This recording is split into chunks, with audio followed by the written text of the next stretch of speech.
clung to. The desire and lust for it is the clinging there. Similarly, for the nose, tongue, body and mind.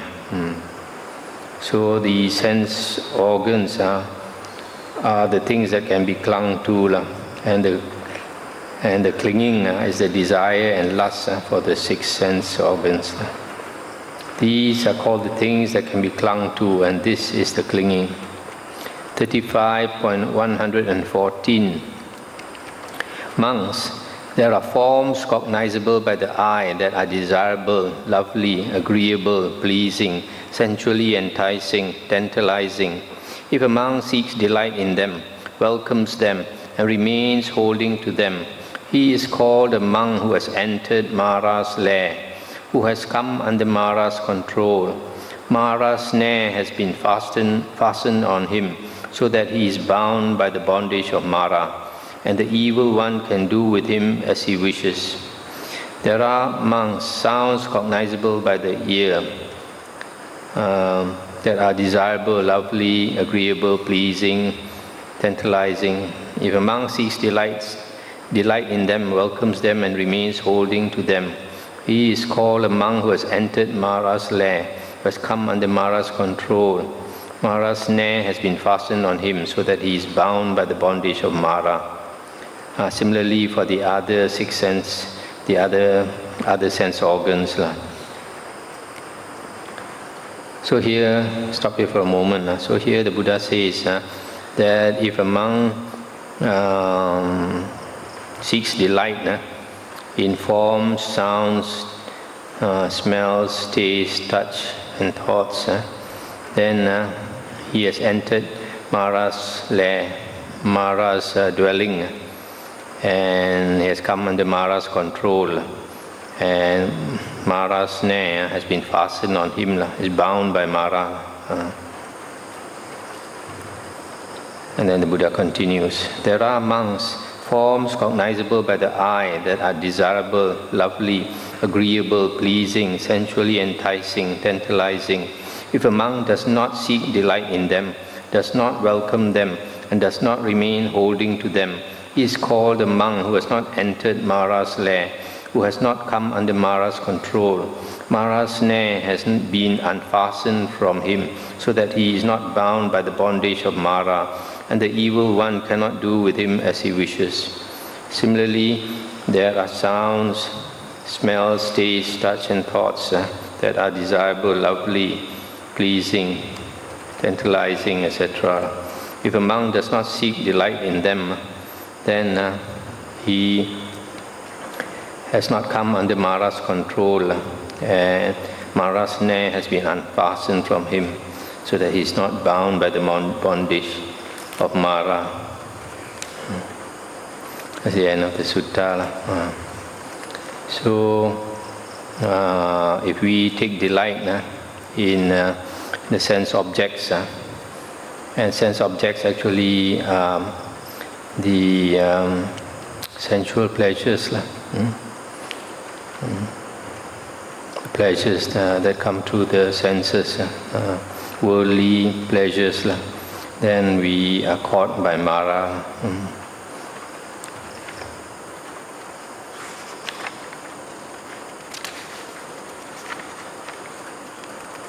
But for people who don't know of any other happiness, that's the only happiness they know, so it's very natural to be caught by Mara.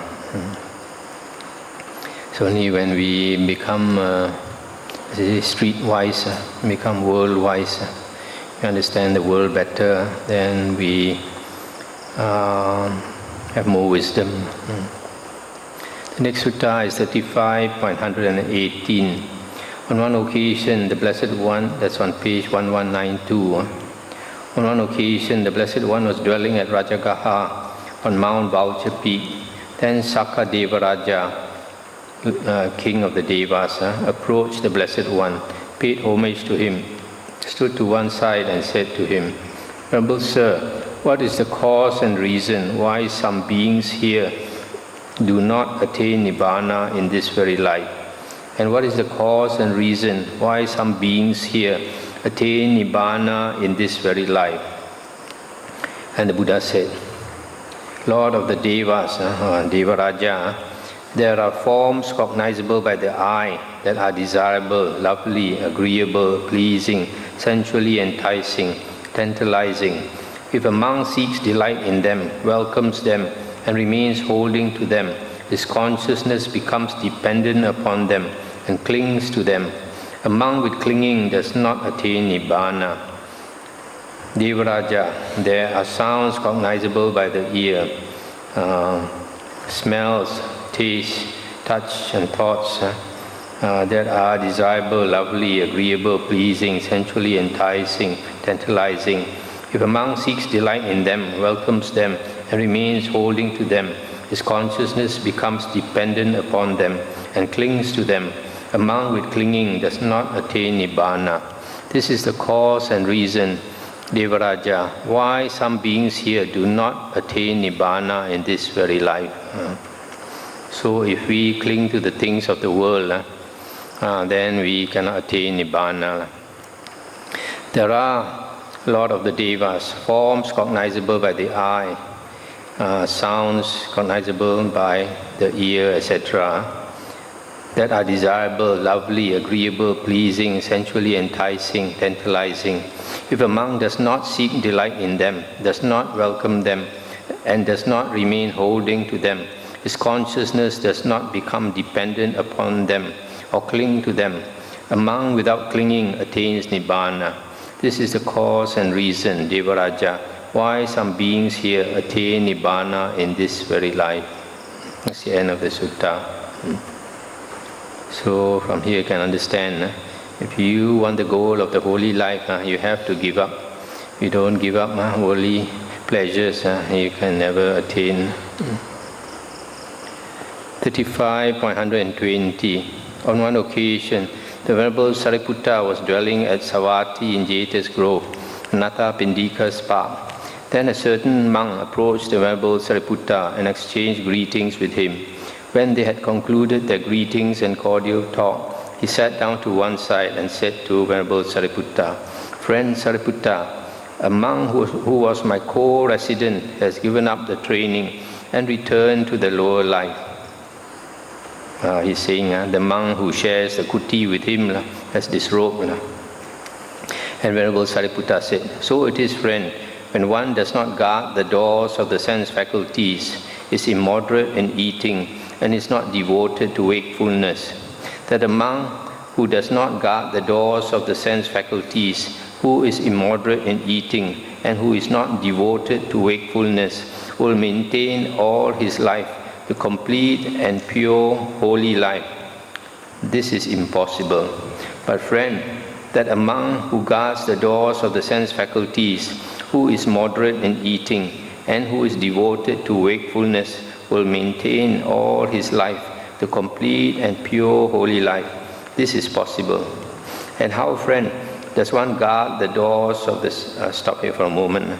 So here, Venerable Sariputta says that these three things are very important for a monk.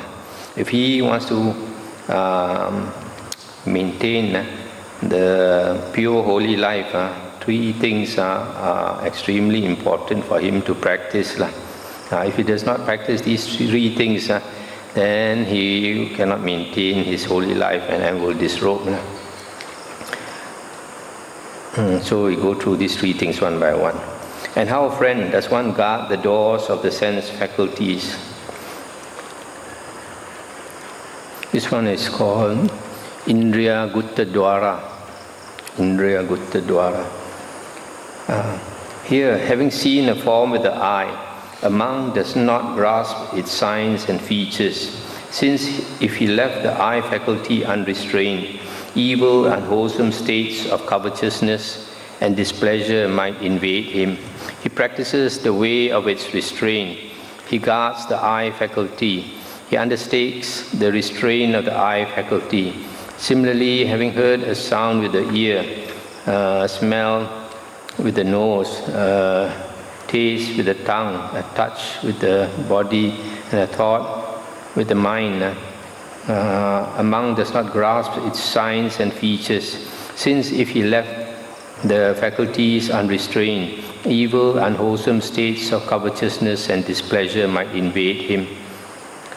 He practices the way of its restraint. He guards the mind faculty. He undertakes the restraint of the faculties. It is in this way, friend, that one guards the doors of the sense faculties. I'll stop here for a moment. So here, Buddha says, if a monk is diligent, then when the six sense objects impinge on his six sense bases, he does not pay too much attention to them. For example, when he sees something, he doesn't pay too much attention to the general features. Here he says the signs, or the details of it, the minor details of it. For example, you see somebody of the opposite sex. If you look closely, then you think, oh, this girl is beautiful, or that man is handsome. Then covetousness arises, desire. And then if you cannot get what you want, then the displeasure will follow. That's why here it says, if he left the faculties unrestrained, evil, unwholesome states of covetousness and displeasure might invade him. So, similarly, when you hear a sound, or you smell the smell, or taste and all that, don't pay too much attention. In other words, the mind has got to be fixed on your object of contemplation, object of meditation. For example, if a monk is practicing anapanasati, so he has to keep his attention on anapanasati all the time. Or if he is watching his mind, then he keeps watching his mind. In other words, his attention is not diverted out to the world. It goes inwards. So there's a restraint of the faculties, guarding the doors of the sense faculties. In other words, you don't want to be too much of a kepo, interested in all the worldly things. And how, friend, is one moderate in eating?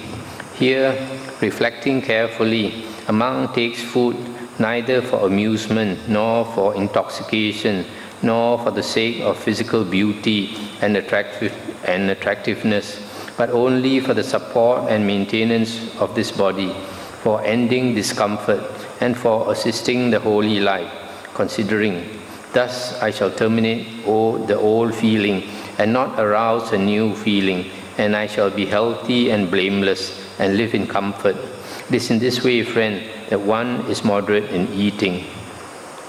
Stop here for a moment. So here, when we take food, then we reflect that we are not taking the food for amusement. That means because we want to enjoy the food, or for beauty of the body.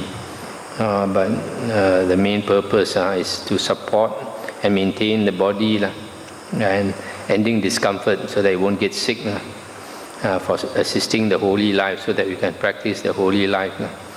And then you have to consider, thus I shall terminate the old feeling. The old feeling is feelings of hunger, and not arouse a new feeling. New feeling is like feeling of greed.